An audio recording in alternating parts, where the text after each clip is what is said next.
안녕하세요. 다들 오늘도 바쁘게 지내고 계시죠? 사실 50대가 되면 마음이 복잡해지는 게 당연한 것 같아요. 직장에서 한참 일할 땐 은퇴가 뭐 아직 멀었지라고 생각하다가도 문득 주변 친구들이 퇴직한다거나 건강 문제를 호소하기 시작하면 나도 이제 슬슬 준비해야 하는 거 아닌가 하는 불안감이 몰려오거든요. 요즘 같은 때엔 경기 침체, 고령화, 기대 수명 증가 등이 한꺼번에 겹쳐서 더더욱 고민이 깊어질 수밖에 없어요. 제가 말씀드리고 싶은 핵심은 간단합니다. 은퇴 전이든 은퇴 직후든 당장 손에 쥘 수 있는 현금부터 꼭 챙기셔야 한다는 거예요. 내가 그동안 열심히 일했는데 뭔가 남아있겠지라고 생각하지만 막상 뚜껑 열어보면 정작 쓸만한 현금이 턱없이 부족한 경우가 허다하니까요. 그리고 우리는 모두 압니다. 돈이 없으면 마음의 여유도 건강 챙길 시간도 부족해진다는 사실을요. 저도 50대 주변 지인들을 보면서 느낀 건데요. 많은 분들이 굵직한 자산 예를 들면 아파트라든지 연금 정도만 믿고 계세요. 물론 그것도 중요하죠. 하지만 당장 써야 하는 생활비 혹은 갑자기 생기는 의료비나 자녀 지원비 같은 예상치 못한 지출을 해결할 현금이 없으면 다 무용지물입니다. 부동산으로 돈을 묶어놔서 당장 쓸 돈이 부족하다. 연금은 나중에나 받을 텐데 지금 필요한 돈이 없다. 같은 이야기가 남일 같지 않으실 거예요. 그래서 오늘은 왜 50대라면 지금 당장 현금을 챙겨야 하는지, 그리고 실제로 현금 확보를 어떻게 해야 하는지에 대해 사례를 들어 말씀드리려고 해요. 이야기는 조금 깁니다만 편하게 차 한 잔 마신다는 느낌으로 들어주시면 좋겠습니다. 1. 꼭 현금을 챙겨야 하는 이유. 앞서 말씀드린 것처럼 50대는 은퇴를 눈앞에 두고도 언젠가 연금이 나올 거니까 괜찮겠지라고 생각하기 쉬워요. 하지만 현실은 그리 간단치 않습니다. 공적연금, 국민연금 등 수령 시점까지 아직 몇 년이 남았을 수 있어요. 더구나 예상 수령액이 생각보다 적어 당장 생활비조차 빠듯할 가능성이 큽니다. 퇴직금 한 번에 목돈이 들어오지만 빚을 갚거나 이미 마련해둔 부동산에 추가 투자하느라 실제 생활비로는 얼마 못 쓰고 사라져버리기 일쑤입니다. 자녀 교육비, 자녀가 있다면 50대쯤에 막 대학 등록금이나 결혼 자금 같은 큰 돈이 필요할 때가 많아요. 위의 요소들을 고려해보면 실제 은퇴 후 510년 동안 쓸 수 있는 유동성 있는 현금이 얼마나 중요한지 절실히 느껴지실 거예요. 목돈 한 번 들어올 테니 그때 가서 어떻게든 되겠지라고 방심했다간 큰 코 다치기 딱 좋습니다. 2. 사례 1. 아파트만 믿었다가 막상 현금이 없어요. 첫 번째로 소개해드릴 이야기는 제 지인 52세 남성인 어씨의 사례입니다. 저는 아파트가 있으니까 나중에 팔든지 전세를 주든지 하면 현금 생기겠지. 처음에는 이렇게 낙관적이었어요. 그런데 애들이 커갈수록 교육비나 생활비가 빠듯하다고 하더군요. 학원비, 대학 등록금, 용돈 등 매달 고정 지출이 상당했죠. 문제는 아파트 값이 예전처럼 꾸준히 오르지가 않는다는 거예요. 경기가 안 좋기도 하고 매매가 활발하지 않아서 파는 건 좋지만 팔 때 큰 이익을 못 볼 수 있다는 우려가 생긴 거죠. 그래서 차라리 전세를 주고 월세 사느냐 이런 계산도 해봤는데 생각처럼 매달 나오는 돈이 많지 않고 이사 비용이나 기타 비용이 더 많이 드는 거예요. 결국 어씨는 집 한 채 말고는 현금이 딱히 없는 상태가 되어버렸어요. 아파트를 처분하려니 노후 거주할 집이 없어지고 안 팔면 당장 손에 쓸 돈이 부족한 상황이 된 거죠. 그의 경우 조금 더 일찍부터 50대라는 시점을 현금 비축의 골든타임으로 봤다면 어땠을까 싶어요. 아파트에서 일부 대출을 받아 다른 투자처에 분산했거나 적절한 시점에 다운사이징을 해서 여유 현금을 확보하는 등 여러 선택지가 있었을 텐데 말입니다. 이 사례에서 알 수 있는 점은 부동산 하나만 믿고 살 수 있는 시대는 지났다는 겁니다. 내 집만 있으면 언젠가 큰돈 들어오겠지는 예전 이야기예요. 특히 50대라면 부동산을 처분하고 다시 사는 과정에서 발생할 수 있는 리스크를 면밀히 따져보면서 안정적으로 현금을 마련할 방법을 고려해 보셔야 합니다. 3. 사례 2. 퇴직금이면 충분할 줄 알았는데. 이번에는 55세 여성 B씨의 이야기를 들어볼까요? B씨는 20년 넘게 한 회사에서 근무했습니다. 연봉도 나름 괜찮았고 정년 퇴직까지는 5년 정도 남았죠. 그런데 갑작스러운 조직 개편과 구조 조정이 닥쳐서 희망퇴직을 받으라는 이야기를 듣게 된 거예요.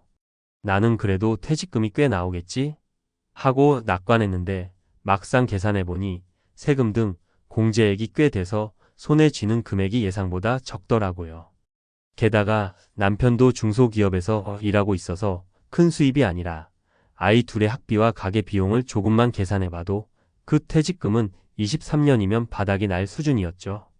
여기서 가장 큰 문제는 예상보다 일찍 퇴직할 가능성을 염두에 두지 않았던 거예요. 요즘 같은 때에는 정년까지 꼬박 채우는 사람이 드물고 회사 내부 사정으로 줄줄이 희망퇴직을 받거나 조기퇴직을 하는 사례가 빈번합니다. 그런데 막상 이런 상황이 닥치면 당장 12년분의 생활비도 애매한 상태가 되는 거죠. B씨는 지금 어떻게 하고 있을까요? 아이들 교육비를 줄이면서 본인도 재취업을 시도하고 있지만 50대 중반에 접어드니 취업 문턱이 높습니다. 이미 전업주부처럼 살던 기간이 길어서 다시 일터로 돌아가기 어려운 분들도 많잖아요. 그러다 보니 결국 자녀에게 대놓고 지원을 줄이자니 미안하고 기존에 잡아놨던 대출 상환도 계속 떠안아야 하고 2중 3중으로 스트레스가 큽니다. 이 사례가 주는 교훈은 퇴직금 하나만 믿고 살기엔 세상이 너무 빠르게 바뀐다는 겁니다. 갑작스런 퇴직이나 소득 중단을 고려해서 적어도 12년간의 생활비 정도는 미리 현금으로 확보해두는 게 정신 건강에도 좋고 가족과의 관계 유지에도 큰 도움이 돼요. 4. 사례 3 나중에 연금이 나오니까 지금은 좀 써도 되지 않을까? 마지막은 50대 중반의 C씨 부부 이야기예요. C씨 부부는 맞벌이라 그동안 수입이 꽤 괜찮았대요. 그런데도 늘 여행도 다니고 좋은 옷도 사고 맛있는 것도 먹고 이렇게 즐기느라 돈을 모으지 않은 거죠. 막상 50대 중반이 되니 은퇴 후 10년에 대한 그림이 안 보이기 시작한 거예요. 게다가 노후 생활을 조금만 구체적으로 계산해 봐도 국민연금, 퇴직연금으로는 넉넉하지 않을 게 뻔했습니다. 앞으로 10년 이상 살 텐데 연금이 나와도 매달 20만 300만 원이 최대라면 과연 생활이 될까? 이런 고민이 밀려오기 시작한 거예요. 부부가 모두 건강하다면 일을 더 할 수 있겠지만 질병이나 부상 같은 예기치 못한 변수도 생길 수 있고요. 이들의 문제는 어차피 연금 나올 테니 지금은 즐기자라는 아니란 생각에서 비롯됐어요. 물론 인생은 한 번이고 지금 즐길 수도 있죠. 그러나 50대는 노후 자금뿐 아니라 은퇴 전후 갑작스럽게 써야 할 돈을 확보해놔야 하는 시기입니다. 인간적으로 공감은 가지만 나중에 생활이 걱정된다면 지금부터라도 소비 습관을 다듬고 일부라도 종잣돈을 비축해야 합니다. 5. 50대가 현금을 확보하는 5가지 방법. 사례를 듣고 나면 그래서 어떻게 현금을 챙기는데? 라는 궁금증이 생기실 텐데요. 여기서는 대표적으로 5가지 방법을 말씀드려 볼게요. 다운사이징을 고려하세요. 너무 큰 집이나 자동차, 각종 소유물에 돈이 묶여 있다면 내 생활 수준에 맞는 더 작은 공간이나 더 저렴한 차로 바꾸면서 생긴 차액을 현금으로 확보할 수 있어요. 부업 또는 투잡을 시작하세요. 50대라고 해서 새로운 일을 못할 이유가 없어요. 예전처럼 무리하게 육체 노동을 하는 일이 아닐 수도 있고 온라인으로 가능한 재택 알바나 컨설팅, 강의 등 다양한 길이 있습니다. 한 달에 50만 원, 100만 원이라도 추가로 벌면 쌓이는 돈이 만만치 않아요. 가계부 다시 써보세요. 버리는 대로 습관적으로 써버리면 막상 은퇴 후 체감 물가가 훅 올라옵니다. 가계부를 쓰고 불필요한 소비를 줄이면 1년에 몇백만 원씩 아낄 수 있어요. 이 돈이 그대로 현금 비축이 됩니다. 적절한 금융 상품을 활용하세요. 적금, 예금, 주식, 채권, 펀드 등 선택지가 많지만 50대의 경우에는 너무 큰 리스크를 지는 상품은 피하시는 게 좋아요. 안정적인 예적금이나 배당 주채권인 컴펀드처럼 일정 수입이 꾸준히 나오는 금융 상품을 소액부터라도 모아두는 방법을 권합니다. 의료비, 보험 체크는 필수. 나이가 들수록 의료비 지출이 급격히 늘 수 있어요. 건강보험 외에도 실손보험이나 암보험 등 필요한 보장을 미리 챙기면 갑작스런 병원비로 인한 큰 지출을 막아줄 수 있습니다. 6. 결국 핵심은 마음의 여유를 확보하는 것. 지금까지 사례들을 보면 50대에 들어서 삶이 휘청이는 가장 큰 이유는 갑작스럽게 큰 돈이 나가거나 소득이 끊겨서인 경우가 많아요. 결국 그때 여유 자금이 있으면 불안감도 덜하고 대처도 훨씬 쉽습니다. 은퇴 준비를 제대로 했다는 건 꼭 수십억 원을 모아둔 걸 말하는 게 아니에요. 내가 예측 못한 상황이 와도 당장 굶거나 빚더미에 올라앉지 않을 최소한의 쿠션을 마련해둔 것을 의미합니다. 그래서 저는 50대 분들이 지금 당장 돈부터 챙기세요. 라는 말을 꼭 명심하셨으면 좋겠어요. 자극적으로 들릴 수도 있지만 여기엔 중요한 메시지가 담겨 있어요.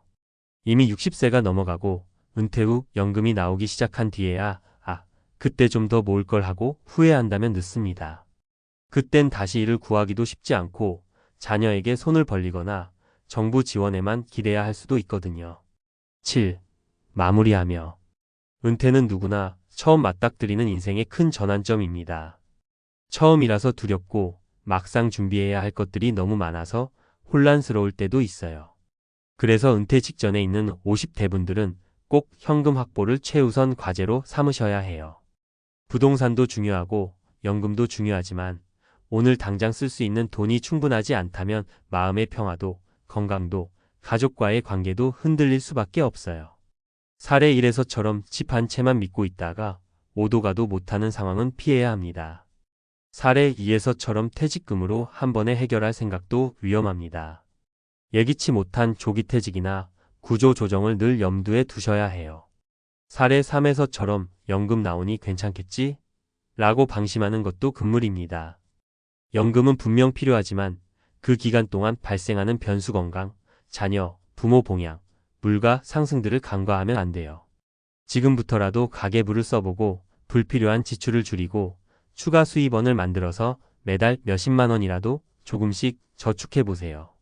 그리고 갖고 있던 부동산이나 기존 투자, 포트폴리오가 50대 이후에도 최적인지 고정 지출은 어디서 줄일 수 있을지 꼼꼼히 점검하시길 바랍니다. 아직 늦지 않았어요. 50대라면 최소 20년은 더 건강하게 일하고 생활하며 즐길 수 있습니다. 그 시간 동안 돈 걱정에서 조금이라도 자유로워지려면 오늘 당장의 선택이 정말 중요합니다. 부디 그를 계기로 은퇴가 가까워오는 50대 분들이 조금이라도 더 행복한 노후를 준비하시면 좋겠습니다. 내가 갖고 있는 것 중에서 지금 당장 현금화할 수 있는 건 뭐가 있지? 어떻게 해야 최소 12년 혹은 35년 정도의 생활비를 확보할 수 있을까? 이런 질문을 자신에게 자꾸 던져보세요. 그리고 작더라도 실천을 시작해보시면 어느 순간 조금씩 쌓여서 우리 가족의 안정된 미래를 만들어줄 겁니다. 오늘 글은 여기까지입니다. 읽어주셔서 감사하고 꼭 도움이 되셨으면 좋겠어요.